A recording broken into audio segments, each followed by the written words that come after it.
This is Programming Chapter 7, Part 1. This is the Java specific version.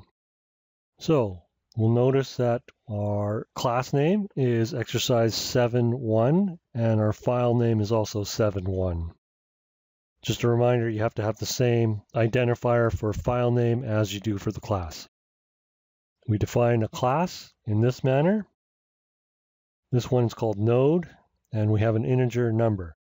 And class variables are defaulted to public in Java. You have to explicitly make them private if you want them private.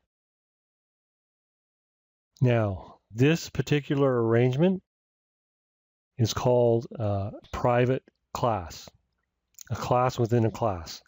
And in order to allocate memory, you need to create an object type of the outer class before you can create objects of the inner class.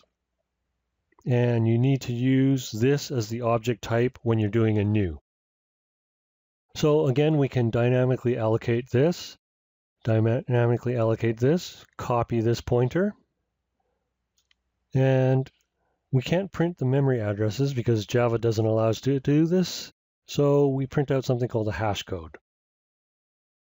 So let's set a breakpoint here, and we'll run in debug mode.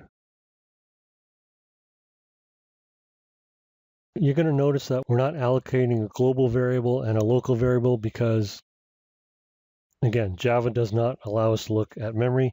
You just have to trust that they're allocated in the heap.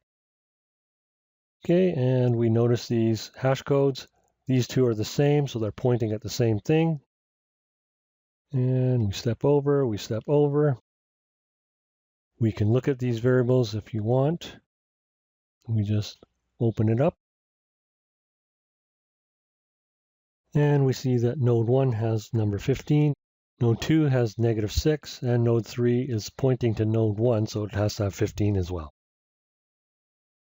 And we step over. And we can look at what it's printed. It's printed node 1 and node 2 with the correct values. Step over. We're setting node 1 to null. However, node 3 is still pointing to that object, so it's keeping it alive. Node 2, we're setting that to null. So nothing's pointing to the object that node 2 created. So that is essentially a dead object now. And we can print the hash code for node 3 and it's pointing to the same thing. Okay, so objects are freed up when nothing is actively pointing to it. And that's all you need to know about the Java specific version. Create your own classes and assign it some variables and print them out. And that completes Java Part 1.